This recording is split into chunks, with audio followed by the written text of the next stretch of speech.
Berapa ilmu? 3. 3 ilmu. Yang pertama adalah fikihnya dulu, tata caranya. Kenapa? Karena bagaimanapun kalau misalkan begini, Allah Maha tahu, saya sholat terserah saya baca Quran terserah saya mau ngapa-ngapain terserah saya, yang penting saya ibadah. Ini pemikiran orang-orang yang harus kita pahami. Kalau ibadah itu tidak ada aturannya, tidak ada tata caranya, tidak tahu teknisnya, ngapain ada yang namanya diutus para nabi dan para rasul? Betul nggak? Ngapain? Nabi sampai mengatakan ketika sholat, shollu kama ra'aitumuni usolli, sholatlah ibu-ibu sebagaimana ibu-ibu melihat saya sholat. Itu kata siapa? Kata Nabi. Artinya sholat itu ada tata caranya.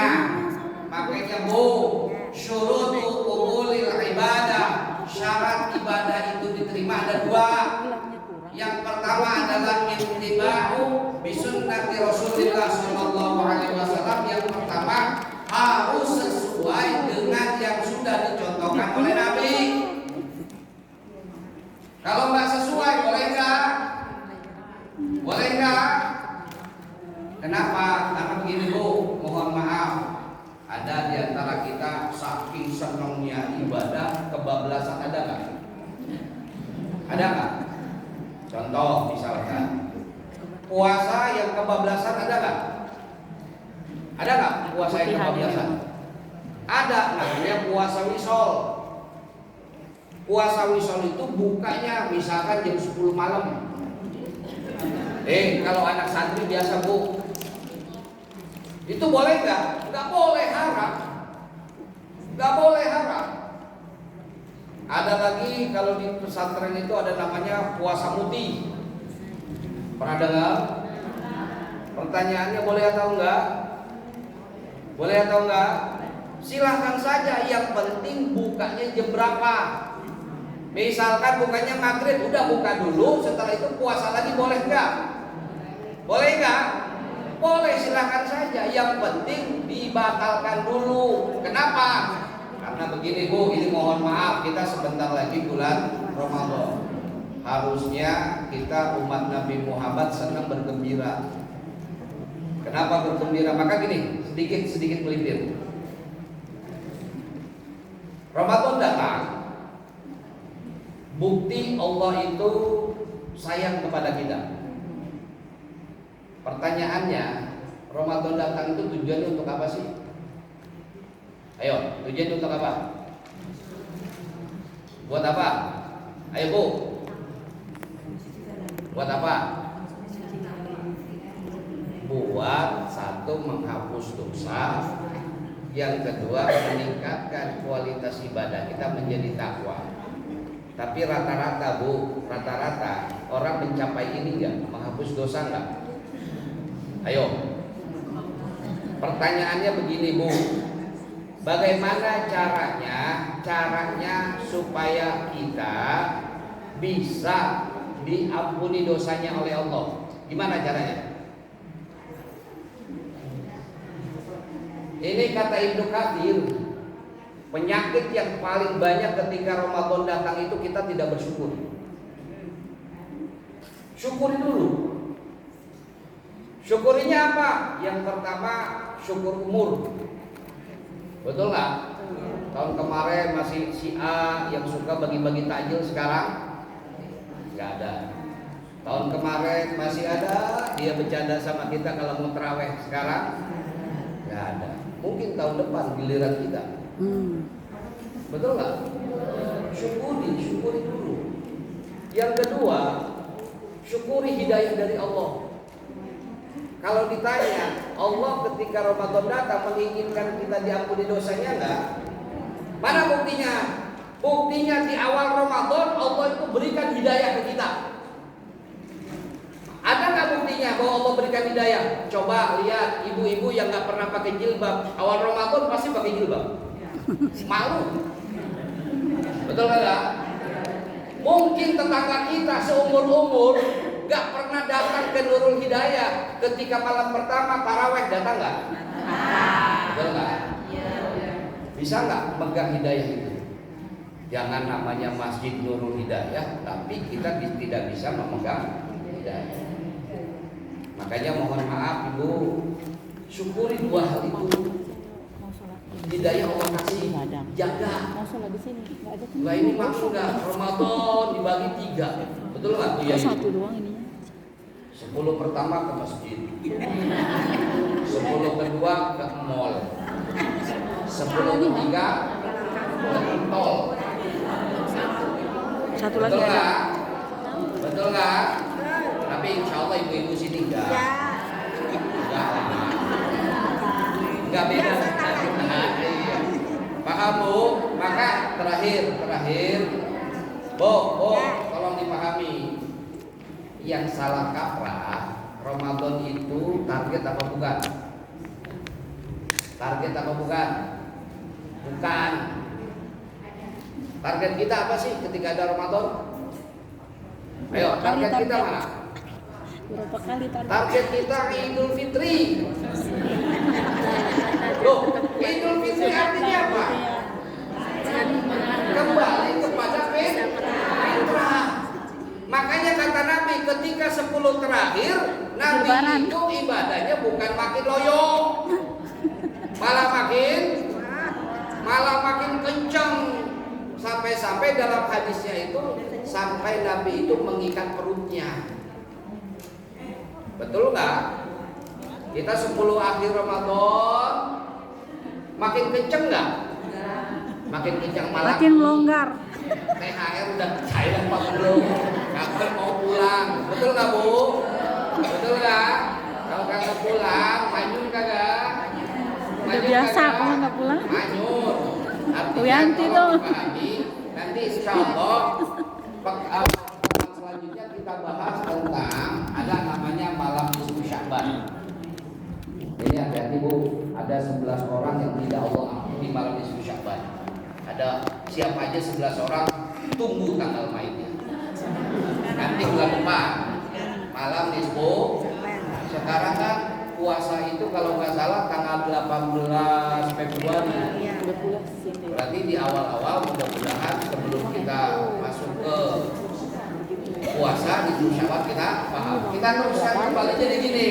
Ya Bu, kita teruskan tentang bab air. Yang pertama, apakah ada air atau tidak? Kalau jawabannya ada, maka pertanyaan kedua, apakah airnya murni? Artinya tidak berubah bau, rasa, warna, tidak? Kalau seandainya jawabannya iya, berarti air itu tidak berubah bau, tidak berbau rasa, dan tidak berubah warna. Kalau seandainya bau letak gimana Pak Ustaz? Tahu letak? Lumpur. Ini kata orang Rangkas. Kalau bau lumpur Bu, hukumnya apa? Boleh enggak? Najis tidak? Boleh. Boleh, silakan saja. Jadi hanya gara-gara bau lumpur kemudian kita nggak mau wudhu. Tetap lumpur itu aslinya ada dari tanah. Kemudian ada rasanya enggak? Kalau rasanya masih enggak jauh dari lumpur, itu tetap boleh. Ya Bu ya. Kalau seandainya dia tidak berubah, berarti air itu sah, boleh dilanjut dengan wudhu. Kemudian kalau air itu ternyata dia berubah, artinya air tidak sah dipakai, maka otomatis harus mencari alternatif lain untuk berwudu. Maka kemarin kan sudah saya contohkan ibu-ibu, wudu dengan air segini saja itu jangan ada alasan kita nggak wudu, nggak sholat, kemudian alasannya gara-gara tidak ada air wudu. Yang kedua, kalau ditanya lagi, Ustaz bagaimana kalau saya di kendaraan, kalau gitu saya nggak sholat dong, karena susah berhenti. Udah sholat aja di kendaraan, selesai. Cuma dalam mazhab Syafi'i lebih afdol ketika nanti kita sampai di tujuan itu diqodho, lebih afdolnya.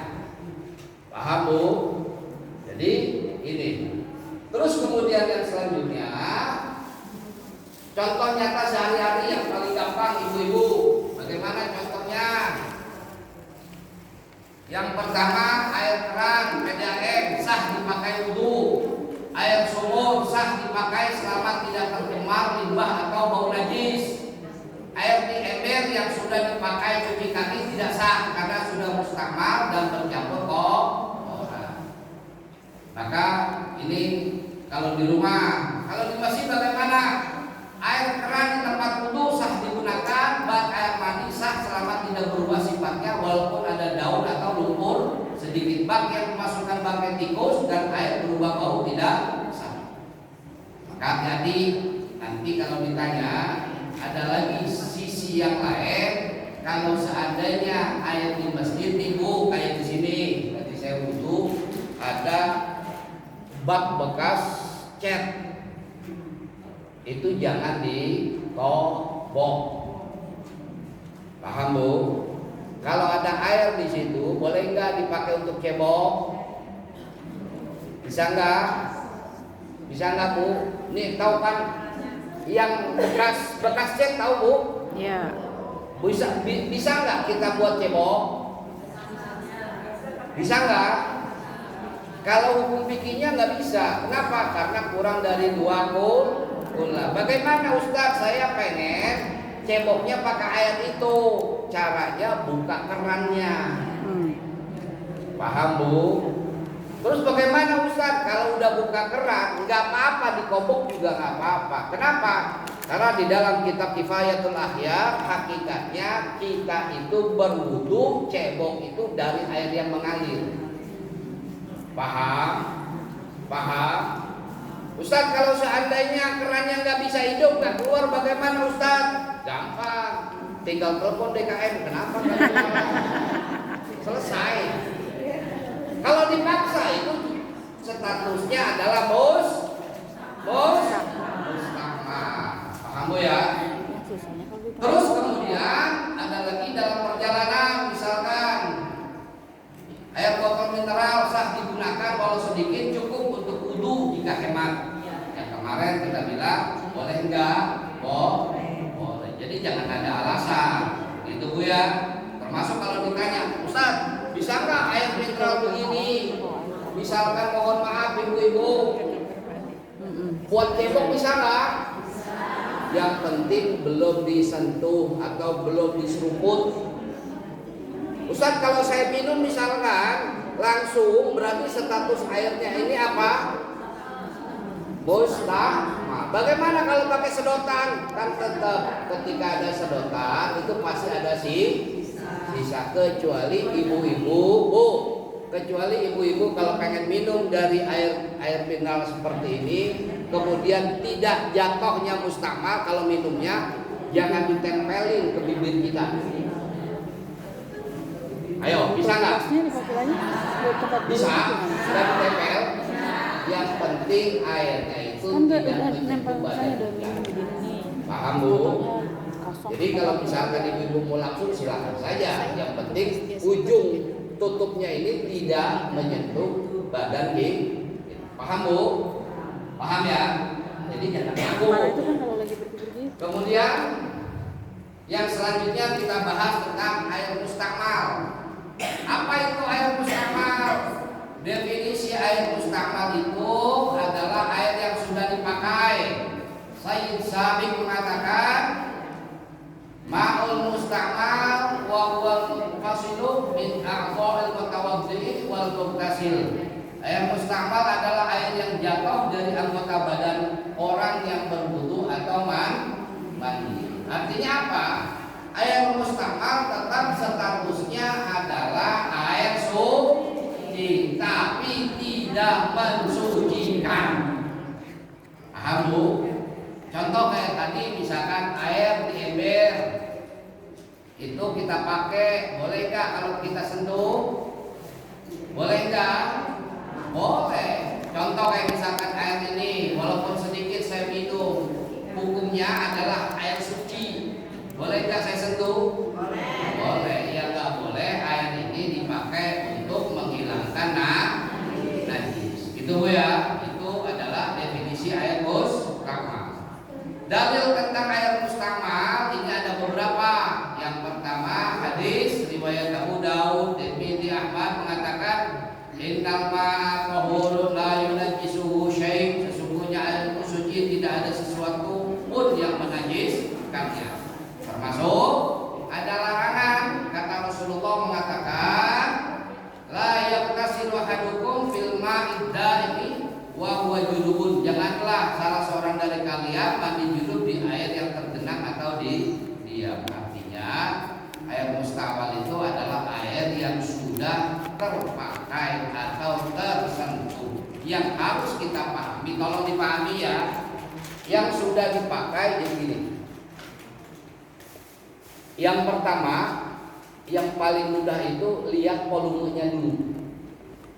Volume tahu? Isi. Kalau isinya lebih dari 2 kula, kita nyebur boleh nggak? Boleh nggak? Boleh. Boleh nggak? Ketika air lebih dari 2 kula, kita nyebur kemudian kita wudhu di situ. Boleh nggak? Kalau lebih dari 2 kula, boleh nggak? Boleh. Contohnya apa? Sungai. Kolam Mojai. Tahu kolam Mojai? Apa? Baru belajar minggu lalu mau jaya apa? Lebih dari 2 kula enggak? Boleh enggak kita nyemplung? Boleh enggak kita wudhu di situ? Boleh. Yang pertama lihat volumenya. Volumenya banyak atau tidak? Kalau volumenya banyak, misalkan mohon maaf ibu-ibu, kalau volumenya banyak, kalau seandainya dia berubah airnya, berubah rasanya, kemudian berubah yang lainnya, najis nggak? Lihat jalan apa enggak airnya, mengalir apa kagak? Paham ibu? Contoh misalkan, andaikan ibu-ibu lagi di kali, kemudian ada roti mengambang lewat, boleh nggak kita wudhu? Boleh. Boleh, karena airnya mengalir. Iya, jangan dipegang dulu. Si ibu mah, malah si ibu mah lihat dulu. Ini rotinya rasa apa ya? Keju kayaknya bu. Paham ibu? Paham? Sekali lagi, walaupun airnya sudah lebih dari 2 kula, lihat lagi sisi yang lain. Apakah airnya itu mengalir atau tidak? Kalau dia mengalir, walaupun di situ banyak roti mengambang, boleh nggak pakai wudhu? Boleh nggak? Ingat tuh, kita nggak bicara jijik atau nggak jijik. Betul kakak? Karena kalau pertanyaannya begini bu, Ustadz kok jijik? Pertanyaan saya, apakah jijik itu najis atau enggak? Ayo. Tidak semua yang jijik itu najis. Mana buktinya? Eta leho. Tahu leho bu leho? Ingus, jijik enggak? Jijik enggak? Tapi kita pegang enggak? Kita pegang enggak? Gak mau megang terus mau diapain? Paham bu? Tidak semua yang jijik itu najis. Jadi kalau ditanya misalkan Bu Yayu ketika melihat roti mengambang, kemudian saya jijik, saya nggak mau. Jijiknya di air apa di rotinya? Kalau rotinya kalau begitu biarkan saja dia lewat dulu, baru kita wudhu. Kalau ibu kita enggak, ada roti mengambang, dilihat rasanya apa ya? Ini jadi masalah bu. Disiram. Paham bu ya? Jadi mecah. Paham bu ya? Nah ini adalah air mustamal. Artinya apa?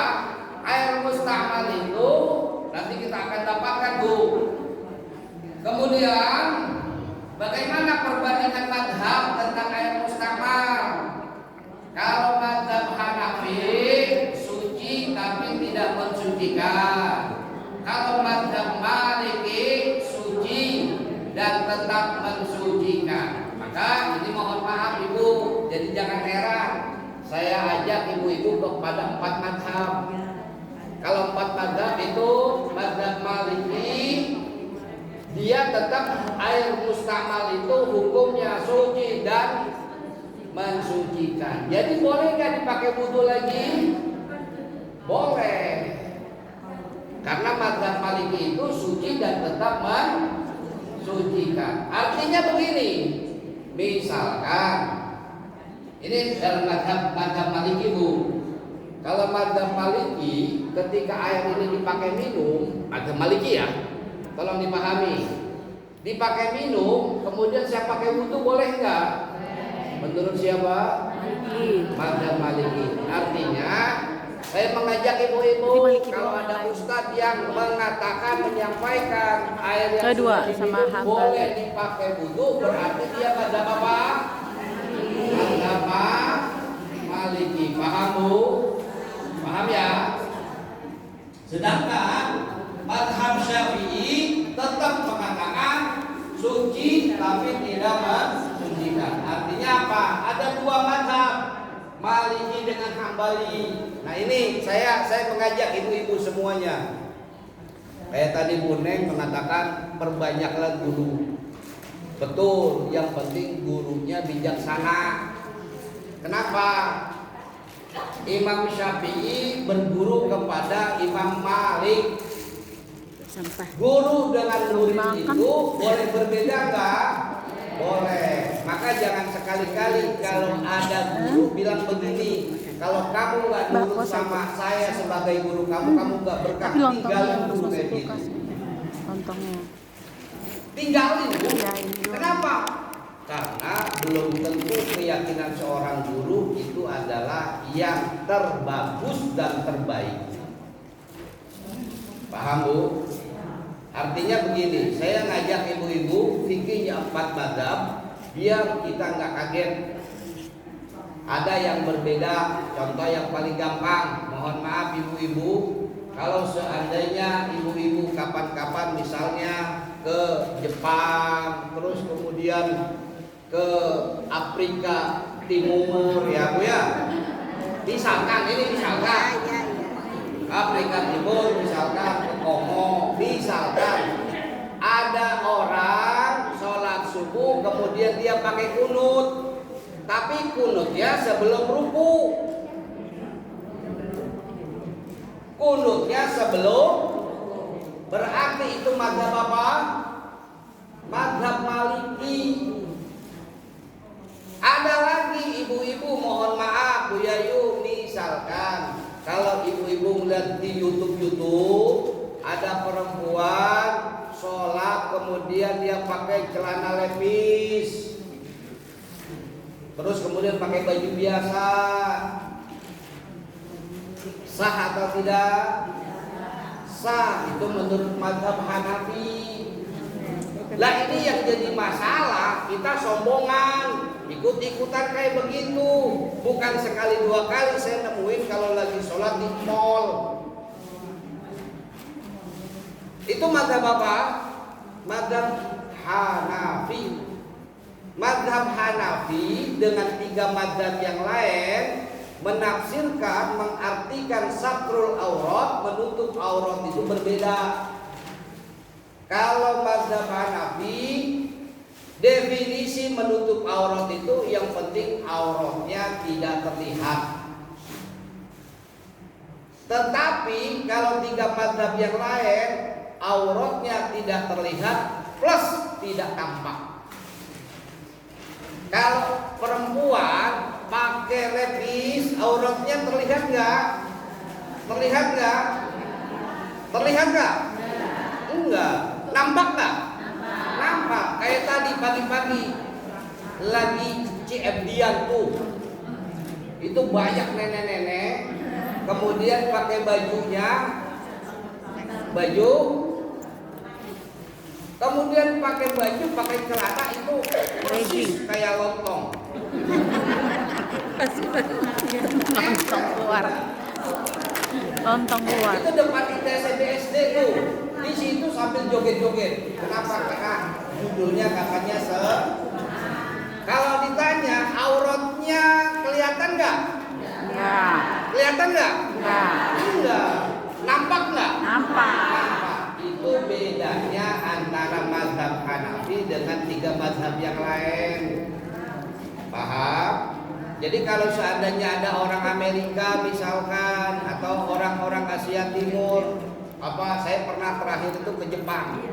Jadi orang sana itu cuek, sholatnya itu cuek, artinya pakai baju kayak begini, kemudian dia pakai kerudung saja udah. Kalau ditanya sah nggak? Menurut siapa? Hanafi. Ini yang disebutnya jadilah smart muslimah. Muslimah yang pintar, yang cerdas. Jangan dikit-dikit nyalain, dikit-dikit nyalain. Paham Bu? Apalagi dikit-dikit harus ikut saya. Kalau misalkan beda, berarti ibu nggak benar. Itu yang salah. Banyak nggak Ustadz kayak begitu? Banyak nggak? Ada. Banyak Pak. Banyak Bu. Hati-hati. Kalau bagi saya misalkan ibu-ibu sekarang mau ikut mazhab Imam Hanafi boleh? Mau mengikuti Imam Maliki boleh? Mau mengikuti Imam Syafi'i boleh? Imam Hambali boleh? Ada 2 imam yang diikutin Bu. Yang pertama adalah Imam Samudra, yang kedua Imam Nawawi. Kenapa saya bilang 2 imam jangan diikuti? Kalau Imam Samudra nanti ditangkap polisi. Kalau Imam Nahrawi itu ditangkap sama KPK. Jangan ikuti 2 imam itu. Mohon maaf kalau ada namanya yang sama ya. Itu Bu ya, paham ya? Kita teruskan kembali. Kemudian contoh kasus nyata air mustamal, misalkan air di baskom. Seseorang mengambil air di baskom lalu mencelupkan tangan, membasuh muka dan tangan untuk wudu. Setelah selesai masih ada sisa air di baskom. Syafi'i dan Hanafi mengatakan air sisa itu suci tapi tidak bisa dipakai wudu lagi. Kalau Maliki dan Hambali, air sisa itu sah dipakai wudu lagi selama tidak berubah warna, rasa dan bau. Nih. Kasus 2, air hujan menetes dari tubuh orang yang sedang wudu. Seseorang berwudu di bawah hujan lalu tetesan air bekas bansuhan wajah dan tangan bercampur dengan air hujan yang mengalir. Semua mazhab tetap sah dipakai wudu. Kemudian yang ketiga, air di bak mandi. Orang-orang berwudu dengan cara menciduk air dari bak besar masjid. Setelah dipakai beberapa orang, air bak berkurang tapi tidak berubah sifat. Artinya kalau bak mandinya ini yang gede. Kan biasanya kalau masih di kampung-kampung masih ada sekarang, wah itu bisa sampai renang Bu. Yang kadang-kadang bak mandinya itu bisa 2 meter kali 2 meter. Yang lucunya nanti kalau lagi nggak pakai sholat, ternyata dipakai mandi, dipakai nyuci di situ. Masih ada nggak sekarang kayak gitu? Masih ada nggak? Masih ada. Kalau Di SMP masih ada. ada enggak? Enam banyak zaman dulu. Oh, pakai keran bisa, gitu ya. Nggak tahu itu Pak. Ya, Terus kemudian kasus 4, air bekas cuci tangan sebelum makan. Seseorang mencuci tangan dengan air di ember bukan untuk wudu, hanya untuk bersih-bersih. Semua mazhab sisa air tetap sah untuk wudu. Artinya ini pun harus kita pahami. Kemudian bagaimana ringkasan praktisnya? Ringkasan praktisnya, air mustamal itu air yang sedikit yang sudah dipakai untuk mengangkat hadas. Syafi'i dan Hanafi mengatakan tidak sah dipakai lagi. Kalau Maliki dengan Hambali sah dipakai lagi selama tidak berubah sih. Jadi kalau seandainya, saya berharap, mohon maaf ibu-ibu, kadang-kadang kita belajarnya ke YouTube. Ada ustaz misalkan dia keluaran Timur Tengah, keluaran Madinah, kemudian mengatakan gak apa-apa tuh yang air misalkan di ember kita pakai lagi. Berarti itu kan namanya ustaznya pakai mazhab apa? Mazhab siapa? Maliki dengan Hambali. Paham Bu? Paham Bu? Jadi kalau ditanya misalkan gini, Ustaz, gimana sih? Kenapa kok Ustaz capek-capek? Kenapa nggak fokus ke mazhab Syafi'i saja?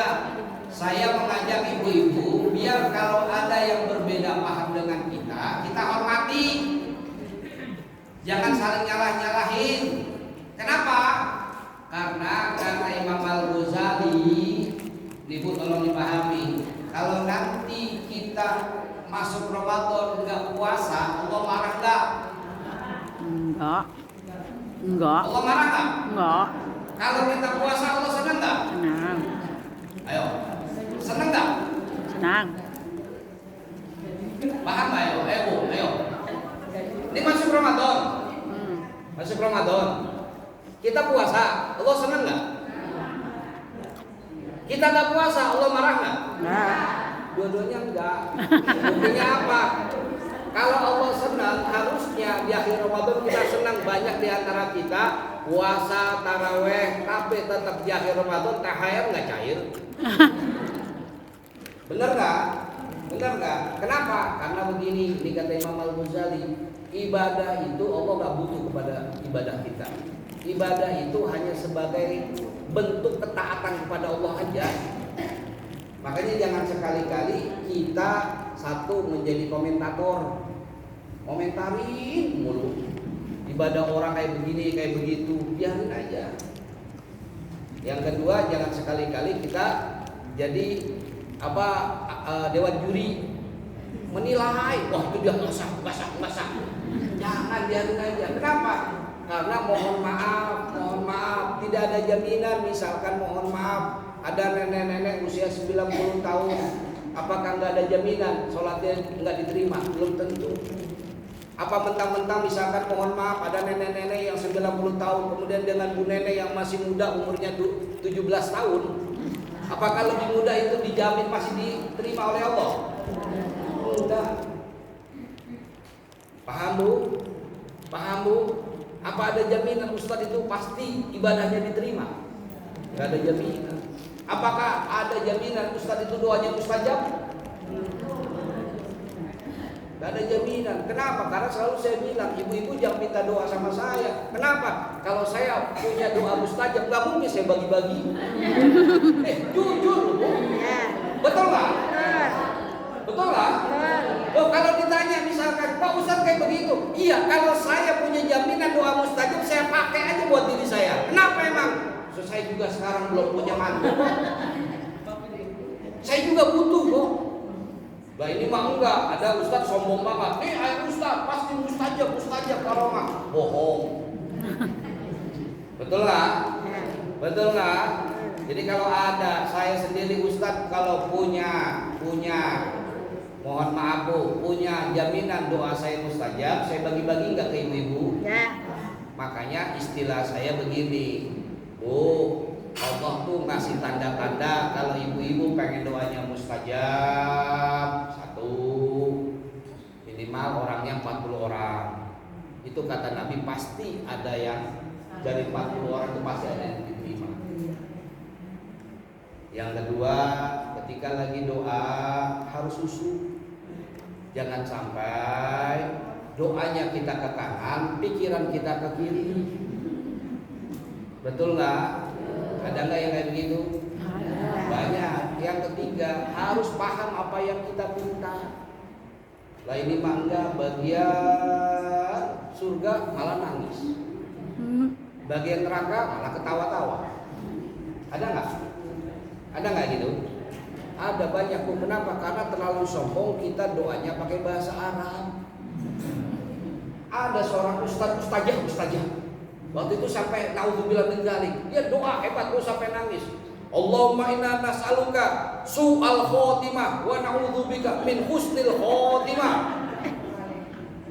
Itu jawabannya bilang amin. Karena terlalu hebat pakai bahasa. Betul apa salah tuh doa gitu? Kan kembali kayak begitu. Mohon maaf, jadi artinya innallaha la yaqbalu du'a ghafilan an qalbihi. Mayoritas doa itu ditolak oleh Allah karena yang mintanya nggak tahu dia minta apa. Itu rata-rata Bu. Subuh minta apa, zuhur minta apa, maghrib minta apa, isya minta apa. Ayo jujur aja, ayo kita minta apa? Ayo, kira-kira nih kita jadi orang tua sedikit ya Bu ya, mohon maaf ya Bu Neng. Kita orang tua nih punya anak jam 7 pagi minta wudhu, belum kita kasih ternyata mintanya lepet. Kemudian gak lama lagi mintanya lagi es, minta ini macam-macam. Bingung nggak gitu? Pasti udah bilang apa? Nah, kamu minta apa? Betul nggak? Betul nggak? Makanya ibu-ibu ada istilah satu, tolong pegang. Doa itu harusnya kita harus tahu mana yang jadi prioritas. Kesalahan prioritas kita doa itu adalah paling hobi doain orang lain yang ada hubungannya dengan kita. Ada nggak? Di Gaza kita doakan saudara-saudara di Gaza. Boleh nggak? Boleh, tapi itu nanti terakhir. Bah ini mah satu pengajian, wah itu semua. Doain kita apa? Makanya mohon maaf kalau doa ini bu urutannya. Satu, doain diri kita dulu. Diri kita. Jangan doain tetangga. Ustaz, kenapa saya kesel? Mentang-mentang dia orang ada, kenapa? Mau ini pakai pasang tenda, saya gak bisa masukin motor. Ribut tetangga. Jangan doain orang lain dulu. Satu, doain diri kita dulu. Paham bu? Yang pertama apa? Doain diri kita. Yang kedua, doain tuh pasangan hidup kita. Ayo. Pertanyaannya begini, ibu-ibu mohon maaf. Terakhir kapan kita doain suami kita?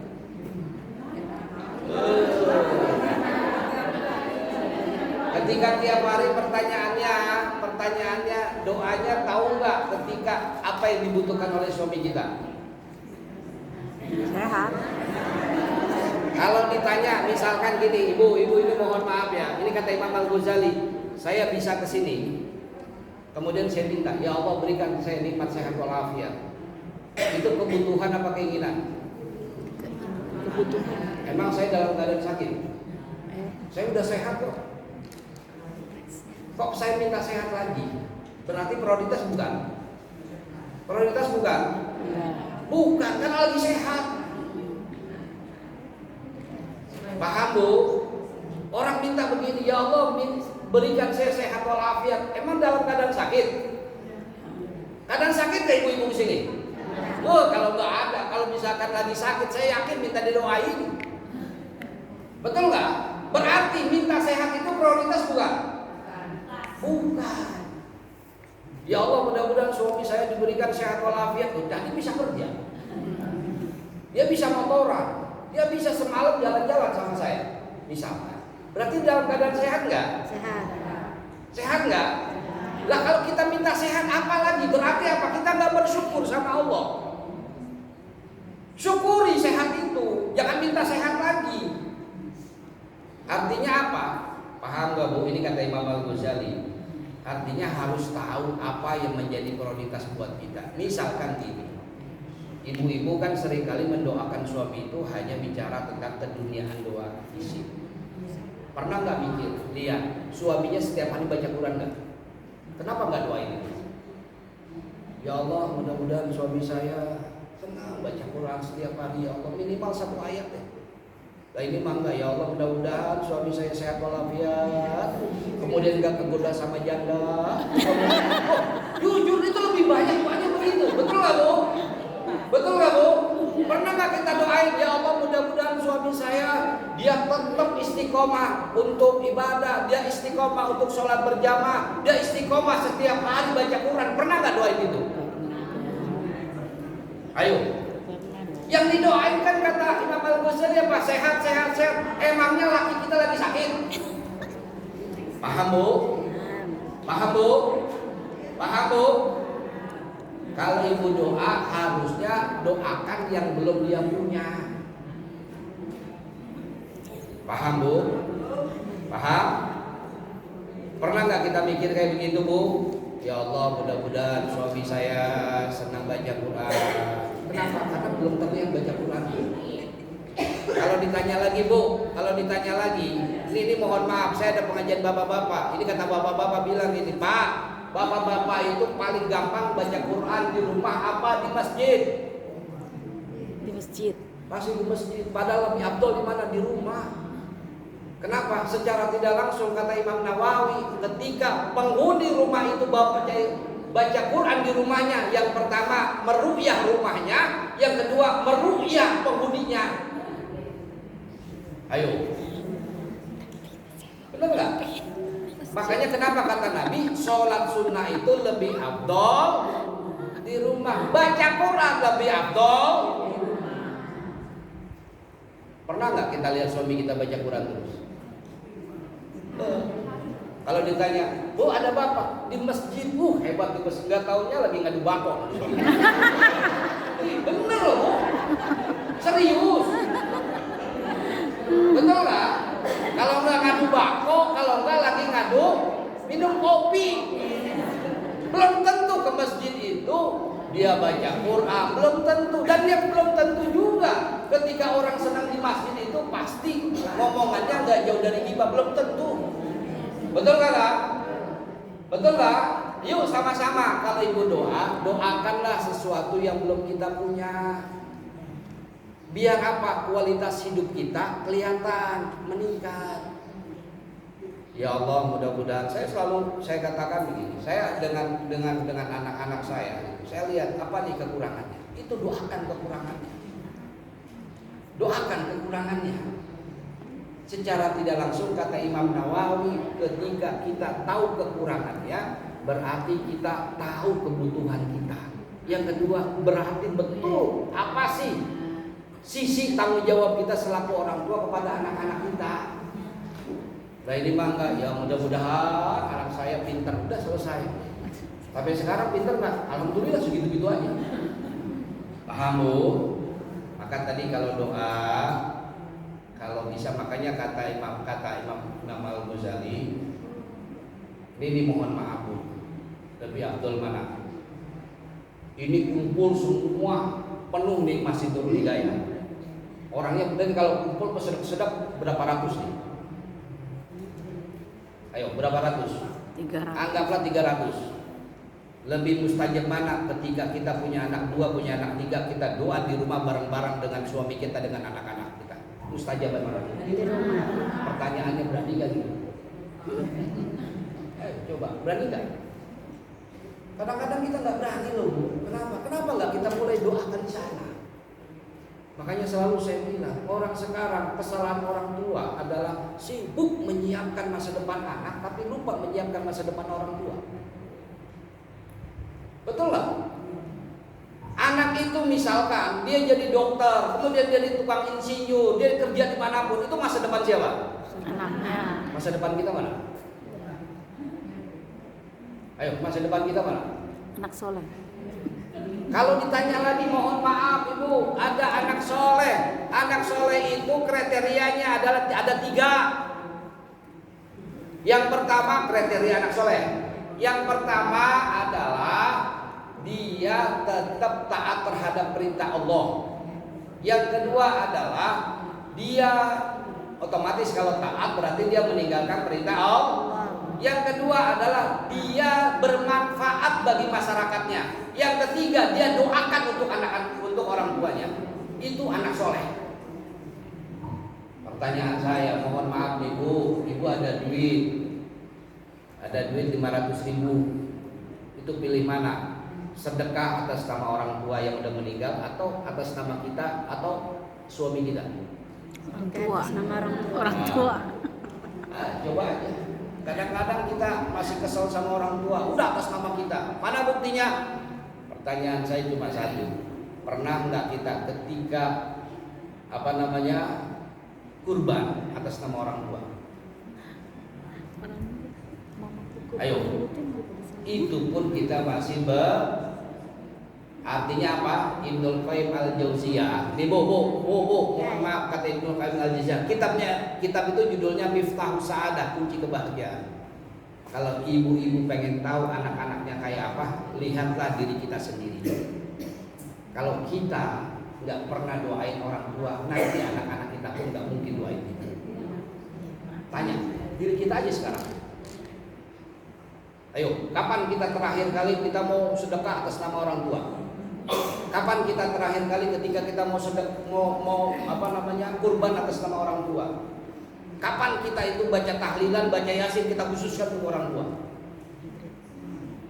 Jadi jangan harapkan anak-anak kita mendoakan kita kalau seandainya anak-anaknya saja kayak kita. Paham Bu? Paham Bu? Sedikit terakhir. Ini ada cerita sering saya ungkap berkali-kali. Ada si A, ada si B. Si A ini ketika dia masuk kuburan, ini hadis nih. Kuburannya itu luas, kuburannya itu wangi, kuburannya itu terang. Itu dia baru masuk kuburan malam pertama, kuburannya luas, kuburannya wangi, kuburannya, tapi lama kelamaan makin sempit, lama kelamaan makin gelap, lama kelamaan makin bau. Kemudian si A ini nanya kepada malaikat Munkar dan Nakir, wahai malaikat, kenapa kok kuburan aku seperti itu? Apa jawab malaikat? Fulan, kamu ketika masuk ke kuburan 40 malam, 60 malam itu dalam keadaan wangi, dalam keadaan terang, dalam keadaan luas, itu kan amal ibadahmu. Tapi kenapa lama-kelamaan makin sempit, makin bau, makin gelap? Tuh lihat anakmu selalu bermaksiat setiap hari. Pertanyaan saya, coba tanya, anak kita maksiat ya? Coba tanya. Ada si B. Si B ini ketika dia masuk ke kuburan malam pertama itu biasa aja lah. Mungkin masih tipenya rumahnya itu RSSS. Biasa aja.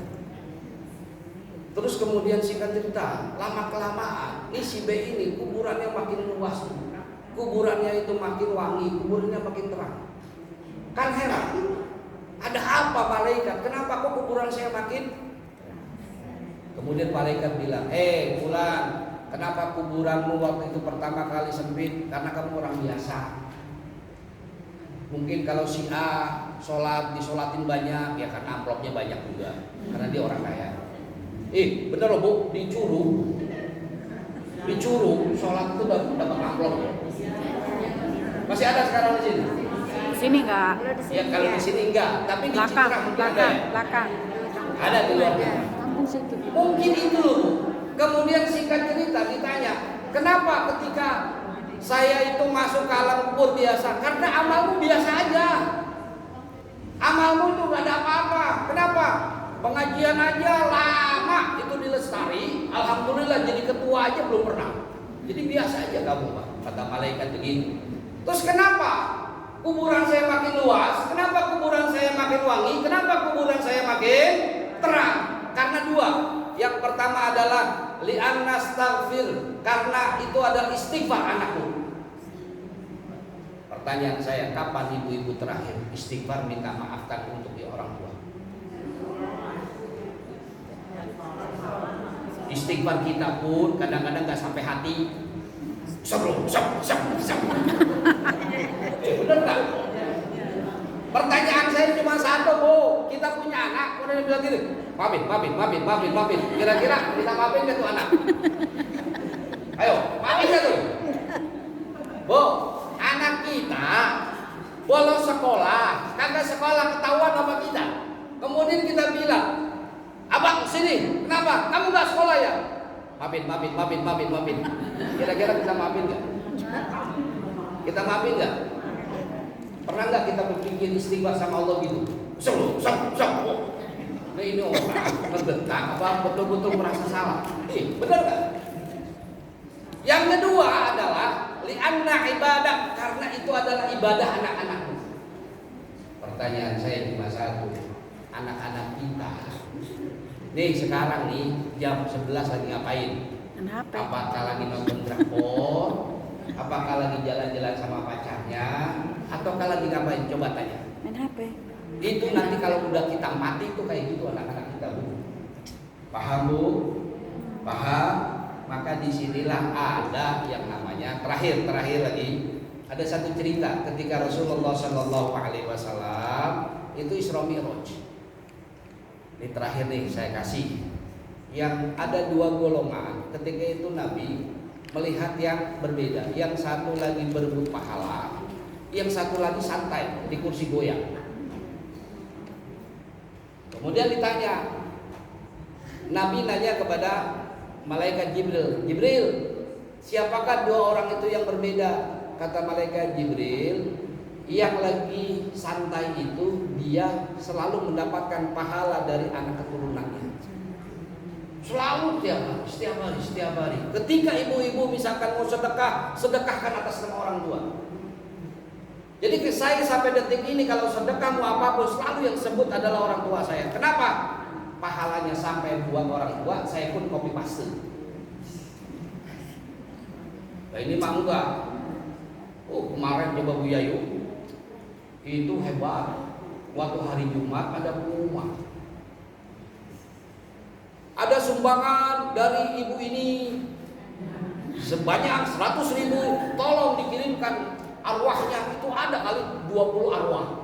Saya bilang pelitnya minta ampun, 100.000 dibagi 20, kira-kira ibu-ibu bisa nggak sekarang? Pelit nggak? Ada kayak begitu? Pelit nggak? Berapa? 100.000 dibagi 20 berapa Bu? 5. Goceng bisa beli apa? Ada nggak yang kayak begitu? Ada. Pelit nggak? Pelit. Artinya mohon maaf. Ini yang pertama. Yang kedua, tadi golongan yang berebut siapa? Itulah mereka berharap pahala. Kita kan sering berdoa, Allahumma ighfir lil mu'minina wal mu'minat wal muslimin wal muslimat. Ya Allah ampunilah orang-orang laki-laki dan perempuan. Kali aja itu dapat sawerannya dari situ. Kira-kira kita pengen masuk yang mana tuh? Yang pertama apa yang kedua? Santai. Yang pertama apa yang kedua? Kalau ibu-ibu pengen yang pertama, pesan saya, biasakan sholat jamaah di rumah, biasakan baca Quran depan anak-anak, biasakan kita berbuat kebaikan di depan. Paham Bu? Ada pertanyaan silakan. Bebas, ada pertanyaan?